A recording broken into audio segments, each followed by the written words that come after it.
নমস্কার বন্ধুরা, নতুন রেসিপিতে আপনাদের স্বাগত। আজকে আমি আবার একটা অন্যরকম রেসিপি নিয়ে এসেছি। আজকে আমি করে দেখাবো টাটকা 2.5 কেজি ওজনের রুই মাছ। একদম পাতলা ঝোল করব, শিম আলু পেঁপে দিয়ে ঝোল করব। আর এই রুই মাছের জন্য এই দেখুন 2.5 কেজি ওজনের রুই মাছের লেজার দিক থেকে কেটে এনেছে। একদম পুকুরের টাটকা মাছ।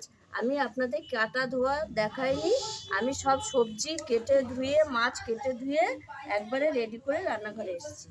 এবার আমি প্রথমে মাছের ঝোলের জন্য নিয়ে নিয়েছি এই যে রুই মাছ, পেঁপে, শিম, আলু, ধনেপাতা, আদা বাটা, জিরের গুঁড়ো, নুন, হলুদ গুঁড়ো, রাঁধুনি, চিনি, টমেটো কুচি, লঙ্কা গুঁড়ো, কাঁচা লঙ্কা, কাশ্মীরি লঙ্কার গুঁড়ো আর ধনেপাতা আর সর্ষের তেল।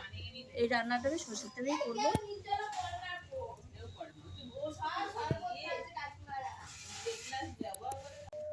প্রথমে আমি মাছটাতে নুন, হলুদ আর একটু লঙ্কার গুঁড়ো মাখিয়ে নেব।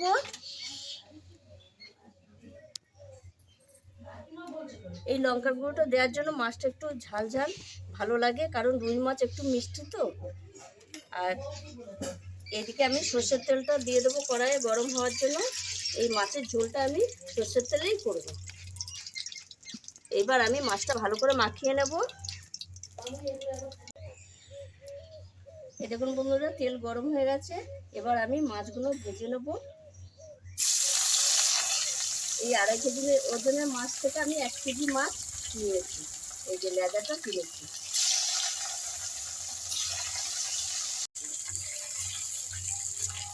এই দেখুন বন্ধুরা, মাছ লাল লাল করে ভাজা হয়ে গেছে, আমি তুলে নিচ্ছি।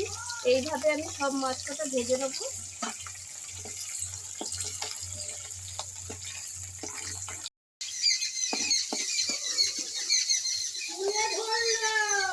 মাছ সব ভাজা হয়ে গেছে, তুলে নিচ্ছি। এইবার আমি এই তেলে আর একটু তেল দিয়ে দেবো। এই যে পেঁপে, আলু, শিমটা একটু ভেজে নেবো।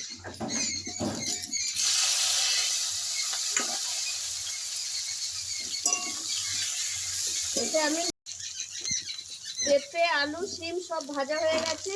এবার আমি তুলে নিচ্ছি।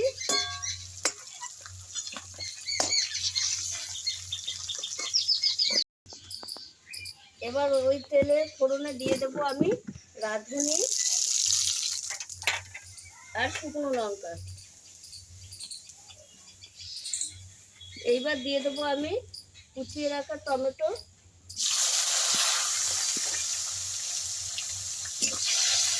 টমেটোটা একটু নেড়ে চেড়ে নেবো। এবার দিয়ে দেবো আদা বাটা, দিয়ে দেবো জিরের গুঁড়ো পরিমাণ মতো, দিয়ে দেবো হলুদ গুঁড়ো পরিমাণ মতো, নুন, লঙ্কার গুঁড়ো দিয়ে আমি একটু জল দিয়ে মশলাটা কষিয়ে নেব। এইবার আমি দিয়ে দেবো কাশ্মীরি লঙ্কার গুঁড়ো, রঙটা ভালো আসার জন্য দিচ্ছি এটা। আর দেবো স্বাদ ব্যালেন্স রাখার জন্য সামান্য একটু চিনি। আর দিয়ে দেবো কাঁচা লঙ্কা একটু ভেঙে দেবো। কাঁচা লঙ্কা দিলে একটা ভালো গন্ধ আসে এবং ঝালটাও পাবে। এবার আমি মশলাটা একটু কষিয়ে নেব। মশলা কষা হয়ে গেছে, এবার আমি দিয়ে দেবো ভেজে রাখা আলু, পেঁপে আর শিম দিয়ে একটু আলু এই সবজিগুলোর সঙ্গে মশলাটা একটু ভালো করে কষিয়ে নেব 2 মিনিট। তারপর আমি জল দিয়ে দেবো। দেখুন বন্ধুরা কষা হয়ে এই দেখুন বন্ধুরা কষা হয়ে গেছে, কত সুন্দর কালার এসছে। এই দেখুন, এই দেখুন। এবার আমি জল দিয়ে দেবো।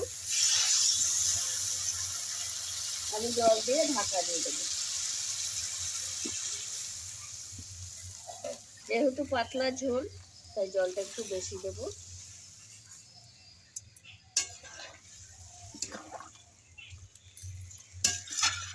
এবার আমি ঢাকা দিয়ে দেবো।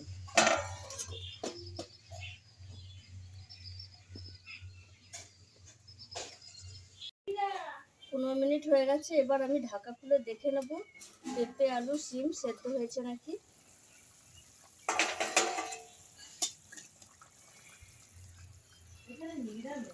এই দেখুন বন্ধুরা, পেঁপে, আলু, শিম সব সেদ্ধ হয়ে গেছে। এইবার আমি ভেজে রাখা মাছটা দিয়ে দেবো। কিছু নেই তো আমার কাছে, তুই দেখুন মুড়ি খাবি না। দিয়ে আমি মাছটা দিয়ে 10 মিনিট ফুটিয়ে নেবো, তারপরে আমি নামিয়ে দেবো। একটু ঢাকা দিয়ে 10 মিনিট ফুটিয়ে নেবো। এই দেখুন বন্ধুরা, ঝোলটা 10 মিনিট মাছ দেওয়ার পর ফুটেছে। দেখুন কত সুন্দর হয়েছে কালারটা। এই দেখুন আমার পাতলা মাছের ঝোল রেডি হয়ে গেছে। এবার আমি ওপর থেকে দিয়ে দেবো ধনে পাতা।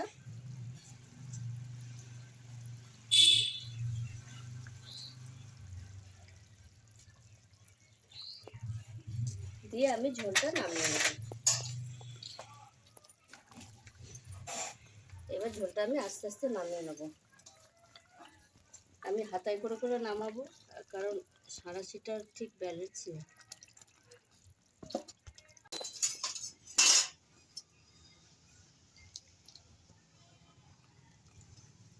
এই দেখুন বন্ধুরা কত সুন্দর হয়েছে ঝোলটা। আপনারাও এইভাবে বাড়িতে মানে টাটকা রুই মাছে পাতলা ঝোল করে খাবেন, ভালো লাগবে। আর আমার এই ভিডিওটি যদি আপনাদের ভালো লেগে থাকে তাহলে লাইক করবেন, শেয়ার করবেন, সাবস্ক্রাইব করবেন। আবার দেখা হবে আগামী ভিডিও। টাটা।